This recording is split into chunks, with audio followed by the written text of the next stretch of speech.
नमस्कार भाइयों। आज हम हैं पुणे में बीएसटी लॉक पर खास रेसिंग होमर के बारे में जानकारी लेने के लिए इनके पास आए। जो भी आगे का रेसिंग होमर के बारे में जो भी जानकारी है वो इनसे ले लेंगे। दीपक जी, हमें रेसिंग होमर के बारे में जो भी आपके पास जानकारी है वो बता दीजिए। कैसा है रेसिंग उमर। आज अभी पुणे में 10-12 सालों से रेसिंग उमर का शौक चल रहा है। चेन्नई बेंगलोर ये साल पे बहुत बहुत बहुत सालों से चल रहा है। अभी दिल्ली में, पंजाब में, सब जगह अभी ये शौक चल रहा है। लेकिन अभी हम लोग भी 10 साल हो, मेरे पास भी ऑलमोस्ट 10 साल हो गए रेसिंग उमर्स है।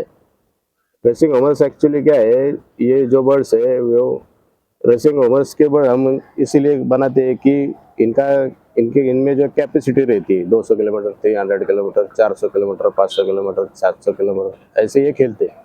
रेसिंग होमर्स का बेसिक क्या है, जब आप रेसिंग होमर्स का पेयरिंग करते हैं तो उसमें आपका एक बर्ड जो है पेयर में का, उसमें स्पीड चाहिए। दूसरा बर्ड जो है उसमें स्टेमिना चाहिए। उसमें आपकी जो मेमोरी है वो चाहिए।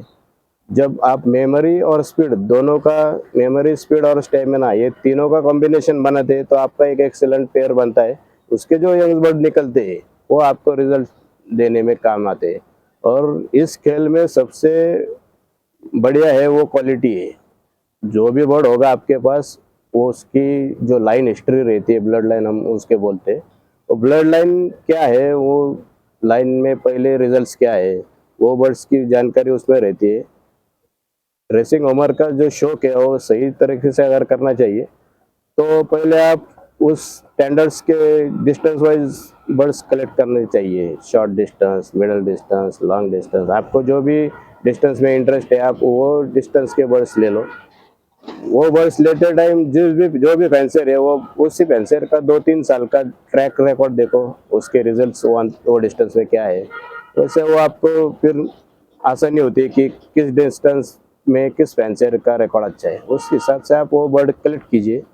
यहाँ पे फर्स्ट पॉइंट है कलेक्शन, सेकंड पॉइंट है पेयरिंग का आर्ट, थर्ड पॉइंट है आपका ब्रीडिंग, उसके बाद फीडिंग, उसके बाद ट्रेनिंग। ये सब मिला के जो आगे जाती है बात, वो सक्सेस रहती है। सक्सेस ऐसे डायरेक्टली नहीं आती, उसके लिए ये सब चीज़ें ज़रूरी है। आपका जो कलेक्शन है वो क्वालिटी में रहेगा तो तभी आपके यंग बर्ड्स जो है वो अच्छी हेल्थ में भी बनेंगे, अच्छी कैपेसिटी में भी रहेंगे, उनमें होमिंग भी रहेंगी, उनमें स्पीड भी रहेंगी, और फिर वो जब आगे जाके खेलेंगे तो वो उनके रिजल्ट्स पॉजिटिव आएंगे।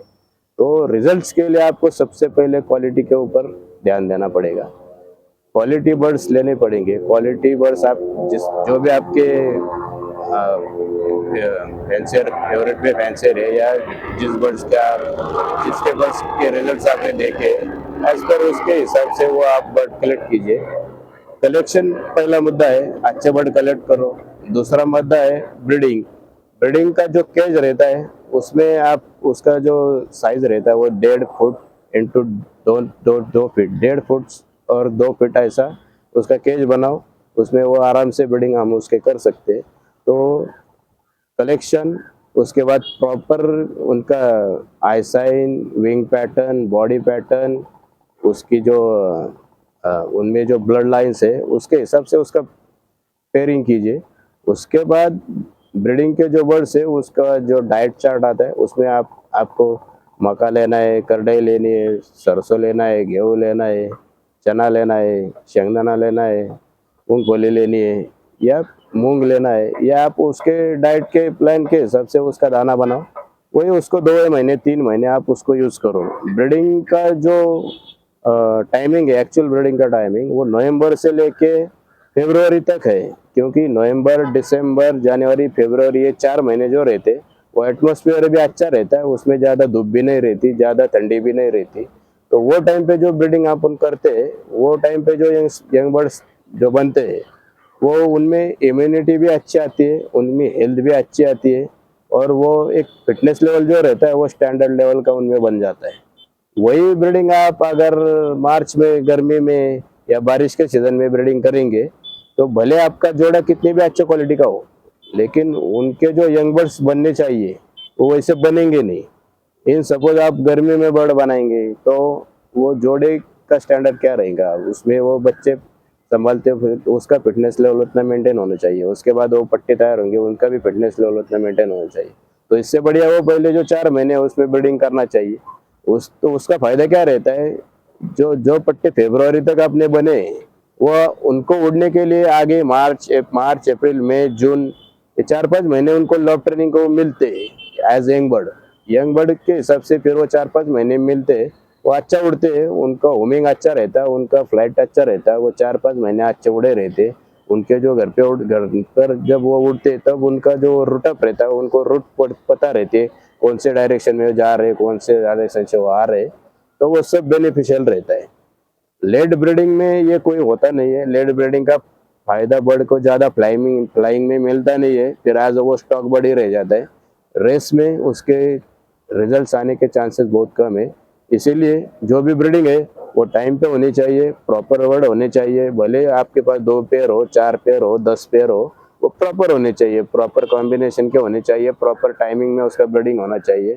4 महीने के बाद ब्रीडिंग के जो बर्ड है अपने वो स्टॉक में जाने चाहिए। फिर उनको वहाँ पे भी वो उनका फिटनेस लेवल मेंटेन करते हैं। साल में अपन एक ही बार ब्रीड करते हैं बर्ड्स को, 4 ही महीने। उसके बाद अपन ब्रीड नहीं करते। 8 महीने अपने बर्ड आइडल रहते। किसी भी अच्छे पेंसियर्स के जो ब्रीडिंग के बर्ड्स है ना, वो 8 महीने आइडल ही रहते। ब्रीडिंग करने के पहले आप उनका डिवॉर्मिंग करना चाहिए। उसके बाद एक 8-15 दिन के बाद उनको लासोटा देना चाहिए। उसके बाद एक 2-4 दिन उनका कैल्शियम लेवल मेंटेन करके मल्टीविटामिन दे करके एक 15 दिन जाने के बाद आप उनके अगर ब्रीडिंग करेंगे तो उनके यंगस्टर जो है आपके अच्छे क्वालिटी में आपको मिल सकते हैं। और ब्रीडिंग के टाइमिंग में ग्रिड भी बहुत इंपॉर्टेंट रहता है। ग्रिड आपकी बर्ड्स की जो डाइजेशन सिस्टम रहता है उसमें काम आता है, वो कैल्शियम लेवल भी उनका मेंटेन रखता है। तो ये सब जो है रेसिंग होमर्स, एक टोटल खेल जो है वो क्वालिटी के ऊपर डिपेंड है। क्वालिटी के बर्ड्स ले लो, क्वालिटी के बर्ड्स ब्रीड करो, उनके यंग बर्ड क्वालिटी में बनाओ। जो भी रेसिंग होमर की जो यंग बर्ड्स रहते हैं वो जब आप बाहर निकलते हैं तो उनको एक 7-8 दिन उनको अपने केज में रखो, उनको रिलैक्स रहने दो, उनको थोड़ा सा लाइट फीडिंग दे दो। उसके बाद उनको एक 8-15 दिन और जब 15 दिन उसके निकल जाते हैं तो वो पट्टे आप उसको बाहर छोड़ना धीरे धीरे चालू करो। उसके बाद जब वो 4-5 दिन उड़ेंगे ऑटोमेटिकली उनको 4-4 5-5 घंटे आप जब बाहर रखोगे तो वो बाहर का एटमॉस्फेयर भी देखते हैं, बाहर का सराउंडिंग भी देखते हैं और ऑटोमेटिक उड़ते भी है। वो अपनी जगह पे उठ के बैठ भी जाते हैं और सब अंदर भी आते हैं। उस केस में आपके बर्ड्स पूरे के पूरे आपके लॉफ्ट में ट्रैप हो जाएंगे। उसके बाद एक 15 दिन के बाद उनका एक डाइट शेड्यूल के हिसाब से उनको बनाओ। उसके बाद एक महीना भर जब वो अच्छी तरह से उड़ेंगे, कोई भी रेसिंग होमर का जो अच्छा क्वालिटी का पेयर रहता है ना, उसका पट्टा चौथे दिन 5वें दिन 1 घंटा आराम से उड़ता है, क्योंकि उसकी जो वो क्वालिटीज है उसके माँ बाप से उसको डायरेक्टली मिली रहती। तो एक वीक का जो बर्ड रहता है 7 दिन का, वो आराम से 1 घंटा उड़ता है। तो उसमें उतनी कैपेसिटी ऑटोमेटिकली रहती है। वो पट्टे आप उड़ाओ। उसके बाद उनके 3-4 महीने उसको लॉब ट्रेनिंग करो। उसके बाद जब वो मोल्टिंग कंप्लीट होता है उसके बाद अपन उसको जब ट्रेनिंग देने की जब टाइम आती है रेस सीजन में, तो आप उसको पहले 2 किलोमीटर का दो, उसके बाद 5 किलोमीटर का 5 किलोमीटर का दो, उसके बाद 10 दे दो, उसके बाद 15, उसके बाद 20, 25, 30, 35, 40 किलोमीटर तक आप इस हिसाब से जाएंगे ना, तो बर्ड्स को होमिंग करने में कोई दिक्कत नहीं होगी। वो आराम से घर आएगा, फास्टली घर आएगा, वो लॉस अप नहीं होगा। उसके बाद आप 10-10 किलोमीटर उसको इंक्रीज कर सकते हैं। रेसिंग होमर्स को मिनिमम एक 80-90 किलोमीटर का ट्रेनिंग बहुत है। उस ट्रेनिंग से ऊपर वो 150, 200, 300 किलोमीटर की रेस भी आराम से खेलते हैं।